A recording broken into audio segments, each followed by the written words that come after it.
Be Me, 24. My name is Leah, and I've always considered myself to be a pretty self-aware person.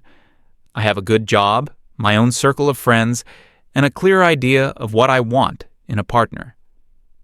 I'm not one of those girls who expects a fairy tale or needs a man to complete them. Equality, partnership, and mutual respect are the foundations of a healthy relationship, in my opinion. For the last 4 years, I thought I had found exactly that with my boyfriend, Cody. When we first met, he was just so different. He wasn't loud or arrogant like a lot of guys. He was quiet, observant, and incredibly thoughtful. Our first few dates, he seemed more interested in learning about my goals and my day than talking about himself. It was refreshing. He had this gentle energy that made me feel safe and seen. As we got more serious, this thoughtfulness became a central part of our relationship. It wasn't about grand, expensive gestures. It was the accumulation of small, consistent acts of kindness. He'd show up at my work with my favorite coffee on a stressful afternoon just because he was in the neighborhood. If I casually mentioned a book I wanted to read, it would appear on my nightstand a week later. He'd say he saw it in a bookstore and thought of me. He remembered everything. The name of my childhood pet, my weird aversion to a certain type of fabric, the story behind a stupid little scar on my knee. It felt like he was building a library of me in his mind, and it made me feel incredibly special. My friends would always comment on it.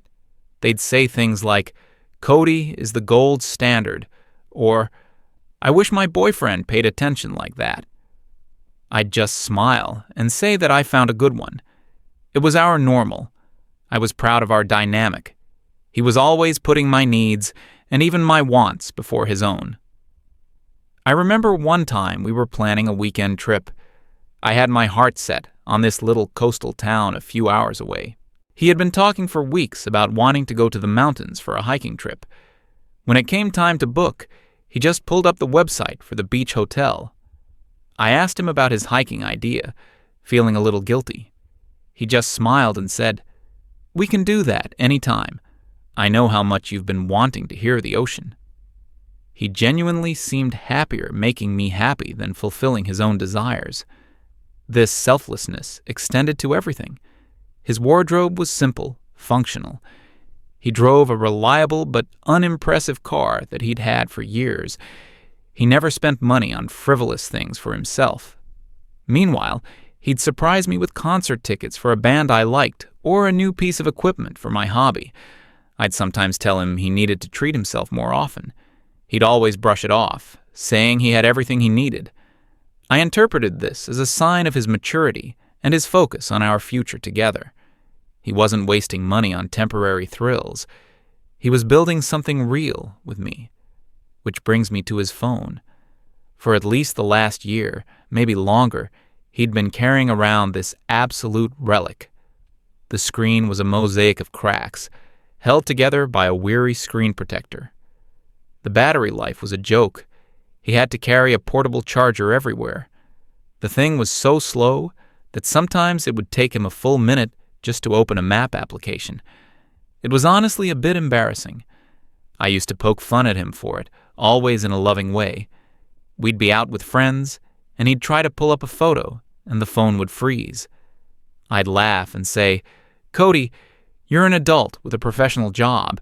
You can afford a phone that was made in this decade." Our friends would chuckle, and he'd just shake his head with a little smile. His response was always the same. "It still makes calls. It does what I need it to do." I just saw it as another one of his quirks, another example of his humble, unmaterialistic nature. He was a man of substance, not flashy gadgets. That's what I told myself. Looking back, I think I was so used to him being the giver, the provider of nice things, that I never really considered what it meant that he never gave anything nice to himself. It was just a fact of our life together. Cody takes care of me. He prioritizes me, and I, in return, appreciate him and create a loving, stable partnership for us. It felt balanced. It felt right. A few months ago, my laptop started acting up right in the middle of a huge freelance project I was doing. The deadline was looming, and I was completely panicking, on the verge of a full-blown meltdown. Cody dropped everything.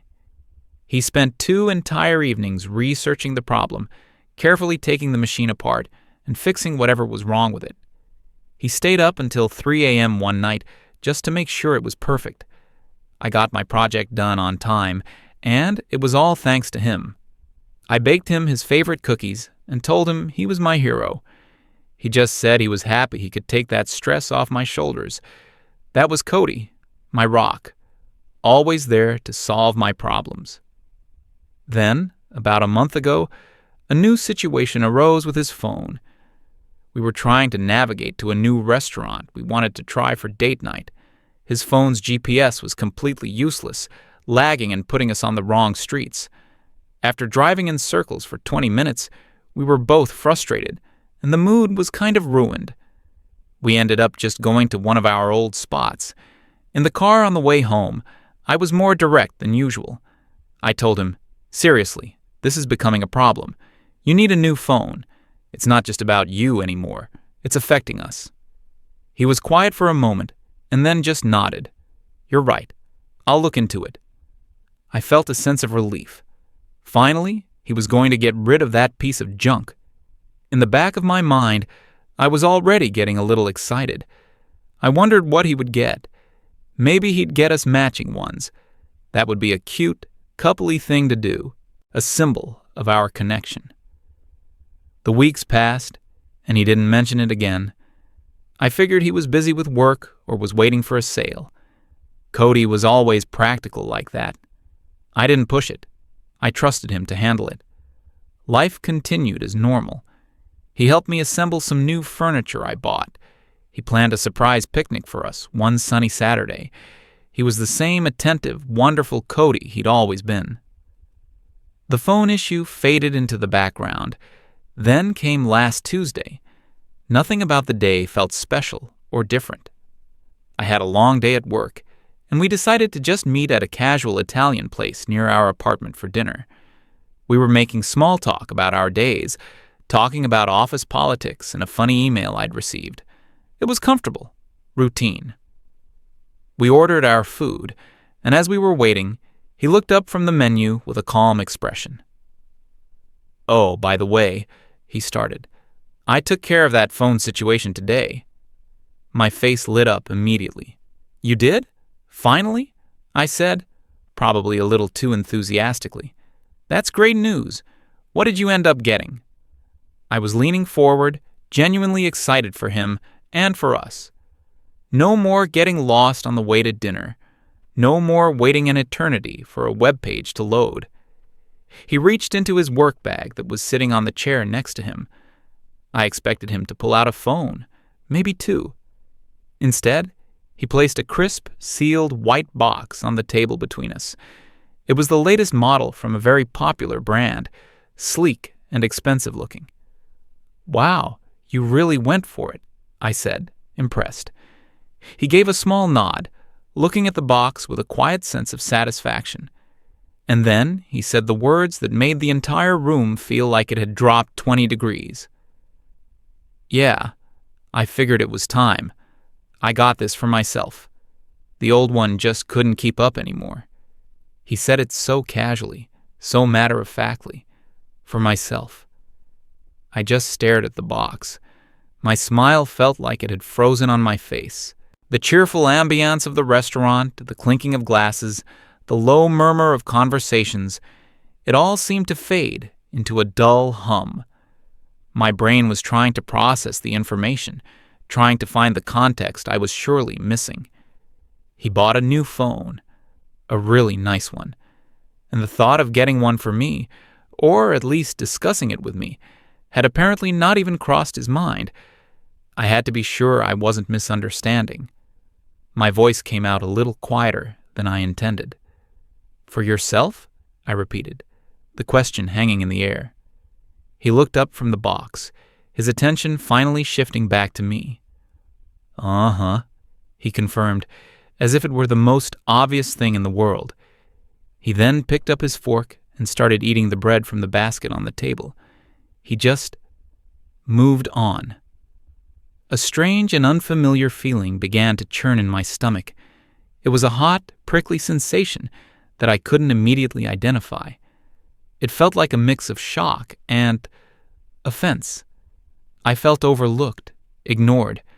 It was as if he had made a decision about us without me, except it wasn't even about us. It was just about him. For 4 years, every major decision, every significant purchase had been a conversation. Every thoughtful act had been directed at me or our shared life. This was the first time he had done something so unilateral, so self-serving. My mind was racing, trying to make sense of it. This is stupid, a small part of me thought. It's just a phone. You're an independent woman. You can buy your own phone. But another, louder voice was drowning that one out. This isn't about the object. It's about the message. The message was that he went and did something for himself, and only himself. After years of me being the focus of his attention and care, it felt like a sudden and jarring demotion. I was no longer the first person on his mind. I tried to compose myself, to approach it from a logical angle. I took a sip of water, my hand trembling slightly. "Oh," I said, trying to sound casual. "So, you didn't happen to see if they had any deals? Like a 2-for-1 or something?" It was a gentle probe, a way to give him an opportunity to explain himself. He looked at me, and for the first time, I saw a flicker of confusion in his eyes. He genuinely didn't understand where I was coming from. "No," he said slowly. "Why? Your phone works perfectly fine, doesn't it?" That was it. That was the line that broke through my composure. "It's not about whether my phone works, Cody," I said, my voice now laced with an edge I couldn't hide. "It's about the principle. It's about consideration." Consideration? He repeated the word as if he'd never heard it before. Yes, the consideration to think of your partner when you're making a purchase like that. The thought that, hey, maybe this is something we could do together. Maybe she would like one too. He put his fork down and leaned back in his chair, a slight frown on his face. He was looking at me like I was a stranger. "Leah, it's not a romantic getaway. It's a piece of electronics, a tool. My old tool was broken, so I bought a new one. I don't understand why this is an issue."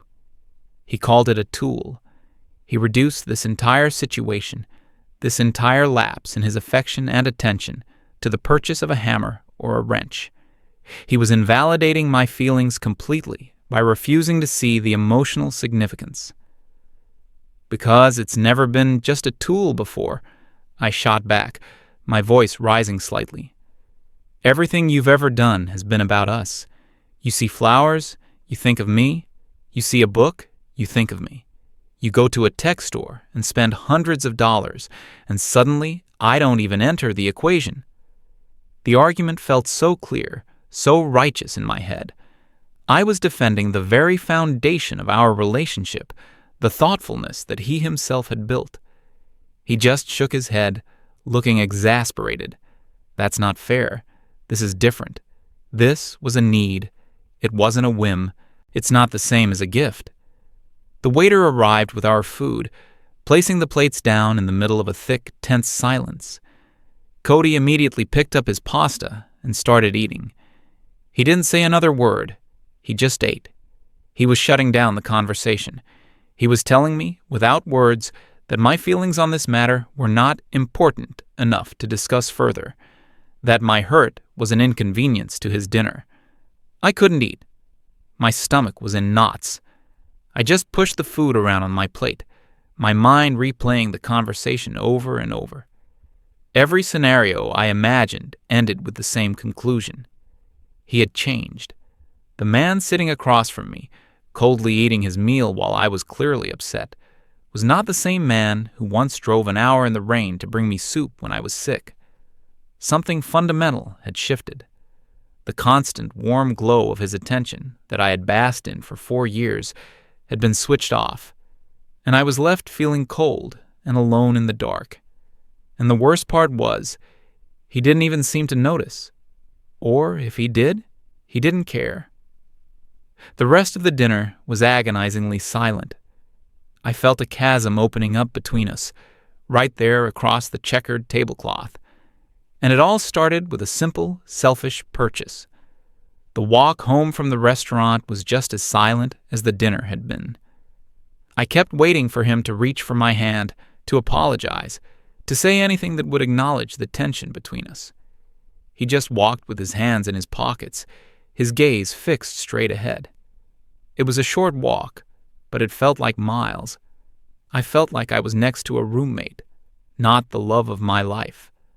The warmth and connection we always had felt completely gone, replaced by a cold, formal distance. When we got back to our apartment, the silence became even heavier. He went through his nightly routine as if nothing was wrong. He changed his clothes, brushed his teeth, and got into bed. He didn't even try to talk to me. I stood in the middle of the living room, feeling completely lost. Was I supposed to just pretend this didn't happen? Was I supposed to just get over it? The disrespect felt so profound. It wasn't a simple disagreement. It felt like a betrayal of the dynamic we had spent years building. I finally went into the bedroom, my heart pounding with a mixture of anger and sadness. He was lying on his side, his back to me, scrolling through his new phone. The bright, crisp light of the screen illuminated his face. He seemed completely engrossed. He was so absorbed in his new possession, this symbol of his newfound selfishness, that he didn't even look up when I came in. That was the final straw for me that night. I laid down on my side of the bed, as far away from him as I could get, and stared at the ceiling. I couldn't sleep. My mind was a hurricane of thoughts. I replayed every gift he'd ever given me, every thoughtful gesture. Had it all been a performance? An act to win my affection and trust? Was this the real Cody? The one who, once he felt secure, would stop putting in the effort? The one who saw our relationship as something he could check out of whenever he wanted to focus on himself? It felt like the ground was shifting beneath me. The man I thought I knew inside and out had suddenly become a stranger. I felt a deep sense of hurt. He had made me feel unimportant, and he seemed completely oblivious to the fact that he had done anything wrong. The next morning, I woke up feeling exhausted and emotionally raw. He was already in the kitchen making coffee, again, as if it were just another normal day. I decided I couldn't stay there. I couldn't pretend everything was fine. I needed space to process what had happened, and more importantly, I needed him to see the consequences of his actions. I packed an overnight bag with a few essentials. I walked into the kitchen, my bag in hand. He looked up from the coffee pot, a neutral expression on his face. "I'm going to stay at my friend's place for a couple of days," I announced. My voice was steady, but it took all my effort to keep it from shaking. I need some space to think. This was his chance. This was the moment for him to drop everything, to look concerned, to ask me what was wrong, to beg me to stay and talk it through. This was the moment for the old Cody to reappear.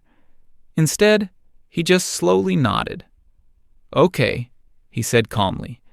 "If you think that's what you need, take all the time you want." He didn't ask why. He didn't protest. He just accepted it. It felt like he was relieved, like my leaving was making things easier for him. My heart sank. He was letting me go without a fight. He was confirming my worst fears. He didn't care enough to try. I walked out of our apartment without another word. I fully expected him to call or text me within the hour. I imagined my phone buzzing with a long, apologetic message, telling me he understood now and that he had made a terrible mistake. I drove to my friend's house, my eyes blurry with tears. My friend, of course, was completely on my side. When I told her the story, her jaw dropped. That is the biggest red flag I have ever heard. she said, wrapping a blanket around my shoulders. It's not about the phone, Leah. It's about him showing you that you are no longer a priority. He's showing you his true colors.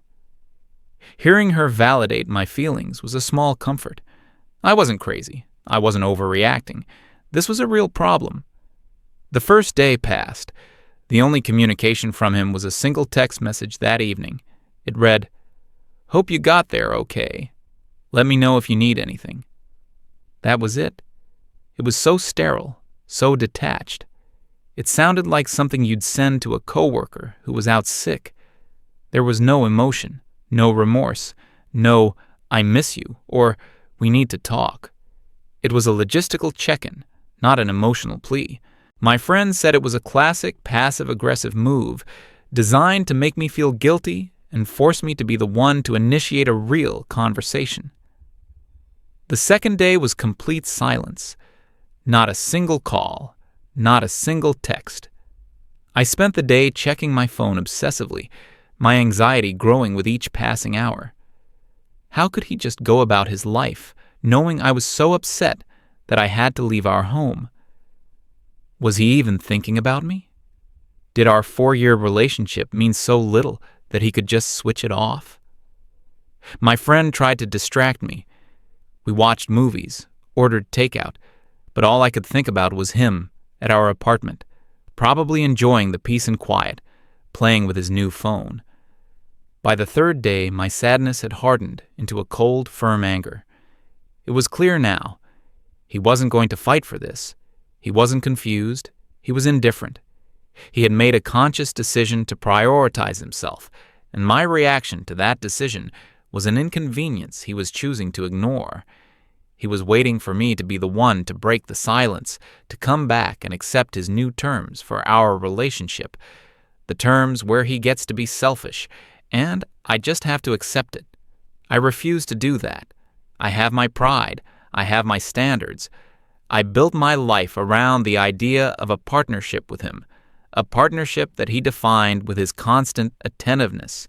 He was the one who set that standard. Now, he's the one who has shattered it. He can't just change the rules of the game 4 years in and expect me to just go along with it. This isn't the behavior of a man who is in love. A man who is in love would be in agony knowing his partner is hurting. He would be calling, texting, showing up at my friend's door with flowers, begging for a chance to make things right. He would be trying to understand my perspective, not dismissing it as illogical. Cody is doing none of those things. He is doing nothing. And that, in itself, is everything. I realize now that this wasn't a sudden change. It was a slow fade that I was too blind to see. The broken phone wasn't a symbol of his humility. It was a symbol of his neglect for his own needs, which I mistook for devotion to mine. Now that he's finally decided to take care of himself, he doesn't seem to have any energy left to take care of me. He's shown me that his own comfort is now more important than my emotional security. I'm not going to be the one to text him. I'm not going to call. I'm not going to go back to that apartment until he acknowledges the profound hurt he has caused. He needs to understand that a relationship isn't just about the good times. It's about showing up even when it's hard. It's about considering your partner's feelings, even if you don't fully understand them. He failed that test completely. My friend keeps telling me that I deserve better. I deserve a man whose love is not conditional on his own convenience. A man who doesn't see affection and thoughtfulness as a chore he can stop doing once he's comfortable. A man who would never, ever buy a new phone for himself without at least thinking about the woman he's supposed to love. I'm starting to believe she's right. If he wants this relationship, he knows what he has to do. He has to prove that I am still his priority. And if he doesn't, then he's just proven that the last 4 years were built on a lie, and I'm better off knowing that now